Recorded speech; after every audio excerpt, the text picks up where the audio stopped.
Yeah, Wallace. Which film do you think has been truest to your work? Which film has been truest to your work? To your vision of your work? I think the one Tarantino did. I was surprised. That's Jackie Brown? Yeah. From Rum Punch. Yeah. But I liked, but I liked others. But I think that he stayed closer to the story than I think anybody, which surprised me. Because he likes to just, you know, take off. Others? Me? Yes. Yes. Your dialogue is so exceptional. Do you do anything like read it out loud to hear it, or put it on a tape recorder? Everybody hear that about the dialogue? If Mr. Leonard reads it out loud, if he tapes it, or how do you listen to your own dialogue if that's possible? Well, whenever someone mentions my dialogue, that it seems so, say, true or whatever, I say to the person, don't you hear things in your head? Don't you hear people talking in your head? That's all it is. You use that you've got.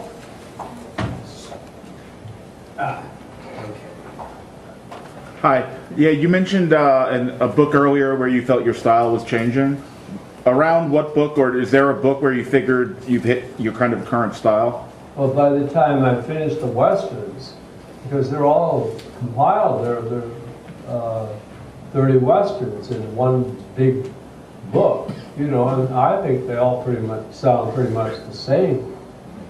But you'll see that I'm learning something as I went along. But then when I quit Westerns, well, I don't know, it was after that that I finally began to develop what I figure is my sound. And it's pretty flat, and it's pretty, it doesn't show off at all. It's simple writing. Simple declarative sentences telling a story, I think. At least I've tried that. Do you have a book that you feel closest to, or that you know? I know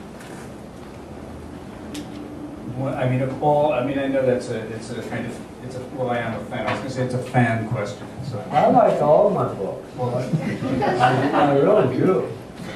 And when I hear a critic say, "Well, it's good that finally he came back," you know, like I came back to writing something good with Raylan, for example. That, you know, the ones before weren't as good.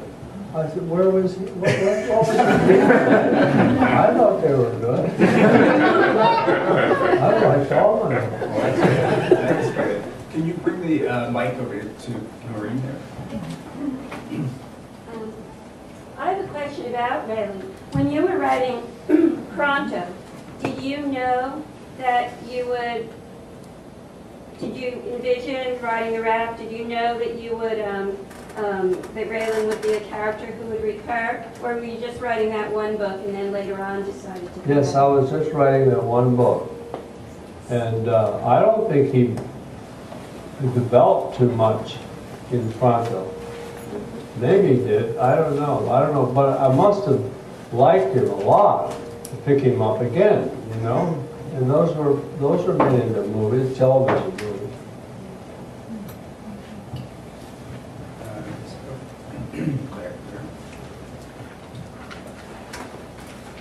I feel, can you guys hear me? Yes. I feel like your women characters are really, really great women characters, especially for a man to be writing women characters, and I wonder if you could talk about that.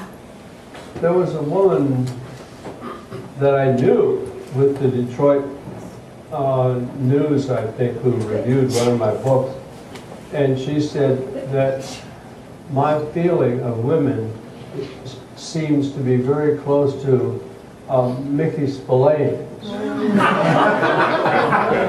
I thought, where'd she get that? There's no similarity. But then I thought, I'm going to pay more attention to my women characters, and I did. And then I'd start with women characters rather than drag one in here as a woman in the story. and turns her ankle finally. You know, they all, it's the Western, they all turn their ankle. So I would start with the woman, and I always liked my women, like kill shot. They wanted to change, they always wanted to change the ending to make the guy the hero. I said, no, the girl is the one. And I love all that. She's one of the ones I was thinking about. I remember her handwriting analysis course that she took, and she changes the way she writes when she's feeling a little depressed. She changed her, yes, Yeah. she did, so that, what was the purpose of changing? So that she would like herself. Yeah, I think. Did you get anything from your career in advertising that? No.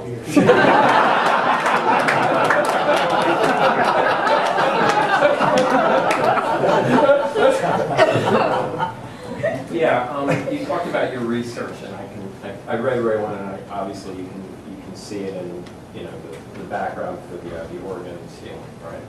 But when it comes to whether your characters are set in Detroit or they're in Florida or they're in Hollywood or the flat style, okay, but it's so distinct, the vibe for each of those cities, each of those areas, and the different kinds of characters. And I wonder, do you spend time with some of the kinds of people that you write about, or have you? Has that helped inform your style? I think I probably have spent time with all of them, sure, types of people like that. I don't remember that I've made up any that I didn't know. I mean, I've lived in Memphis, Dallas, Oklahoma City, New Orleans, born there, and Detroit. There are a lot of different sounds in all those towns, That's the thing. I love the sound of speech. You can tell, you just have fun with the vibe Yeah, of each of those. yeah. And yet without any patois or accent. Well, there's some patois. Okay. Over here. You spoke about your rules for writing. I was wondering if you have one or more rules for writing about sex. Writing about sex? No? Yeah. Writing about sex was the question. Oh. Are there rules for writing about sex? I don't know, but I think Graham Greene was probably the best. And it would be 3 lines, and it would just sock you. It was a great line, always. You don't have. What I've usually done in sex scenes, I've written them from a particular point of view, and it's from the point of view of the guy who can't believe he's in bed with this former movie star. Holy shit! It's like that, but it's always from somebody's point of view because that's the way I write. It's never my point of view. You don't know what I think. Better not to have rules about sex. Yeah. More questions up? Yeah. You talked a little bit about your editing process. I was wondering if you could talk a little bit more about that, about editing as you go, and do you ever get stuck in going over and over an area, or? Well, by the time I've got it the way I like it, the story, the writing, and then Greg comes. Greg comes with lists of questions, and he tells me legally what's going on in the book, or what illegally is going on in the book, and doesn't try to make me change it, but he informs me of the meaning of this particular scene, let's say, from a legal point of view. Then I can accept that or throw it out. And I usually throw it out. But that would be, you're saying in regard to legal issues, but what about your in just sort of normal editing process as you're going along and you're editing or rewriting yourself? I think you were more thinking about the actual process of how you go about that. Well, if it takes 3 pages to get one, you know I'm changing a lot of words. Just getting down closer to what I think is the story, or the story from somebody's point of view. I don't know how to describe it. It's, I mean, I'm asked questions about how I write, and I think, well, doesn't everybody think this way? No. Why, do you want to make it sound like writing? You don't want to make it, you don't want to do that. But how can a literary writer not make it literary?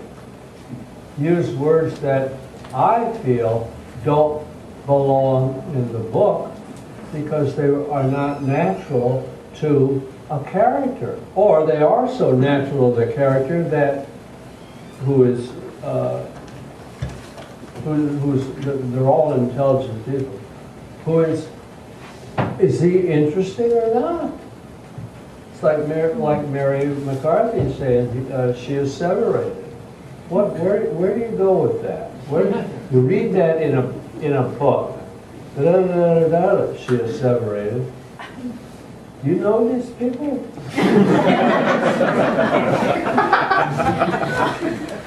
So it is sort of, I would say that, like most writers, you're trying to get your words down and get them as clear as possible, but yours is also, it seems, like many perhaps, a subtractive method to get to exactly what it is, or as close to what you want to say without the, I don't want to say with the least amount of language, but with the correct amount of language, which would be less than where you're starting from. Yes? Yes. Okay. Yes. I was just wondering, how would you say that the challenges in your career have changed from when you first started to, say, the middle of your career to now? From what to what? The challenges, how have the challenges in your career changed from, I guess, how they personally affect you from the beginning of your career to the middle of your career to how you are now? Do you mean the challenges in how now Ms. Leonard can work with a book because of what's happened in his life and his career? Is that it? I mean, in terms of like, what have you found to be the different challenges in your writing process as you've matured as a writer? And how has that changed and evolved over time? I don't know. I mean, I'm sure you're right that you think differently when something happens. I read a book that I wrote in '79, and I think, where did this come from? I don't even remember the movement in the book and the attitude of the book. I don't write like that now. And I think, I want to get back into that. So I loved it. I loved it. It was a Western. '79, what was I doing still writing a Western then, you know? But then I gave it up. I didn't write it. I didn't rewrite that kind of story because, I don't know, I don't think about, when I start to write, I'll read older books to get the you know, the rhythm of that kind of writing. This is my style. I want to get my style back on the page, and I have to reread something. I mean, it's not that apparent to me, so I have to reread things, and that helps a lot. One more question. Do all the books, or most of them, take approximately the same amount of time to write? They used to take 4 months. Then they took 6 months. Now they take 8 months, 9 months. Because I don't want to repeat myself, you know, the same kind of scenes. So it gets harder. It gets a lot harder now. But I'm anxious to do the new one. I just want to, on top of that question, I know this last one, and not wanting to repeat yourself, how do you feel about writing continuing characters? I mean, is it familiar and easier, or is it more difficult to continue a character? John D. McDonald was writing his 28th Travis McGee, and he said, "Oh my God, I don't think I can finish this." You know, everybody's waiting for Travis to show up again. Well, I haven't had a continuing character as such, though I've had people who are in, you know, 3 books, at least 3 books. People I like. Raylan's going to be in. My agent says, don't put Raylan in another book because the people who do the show own him. I guess they do. I don't know. But we won't be able to sell it as a movie when they're using him. They own it for all intents and purposes. So, but I say, no, I don't care. I like him. I like him. I'm going to use him because it's going to be a better story. That's the main thing. Write a better story, not I have more control over this character. What does that prove? That's just agent talk.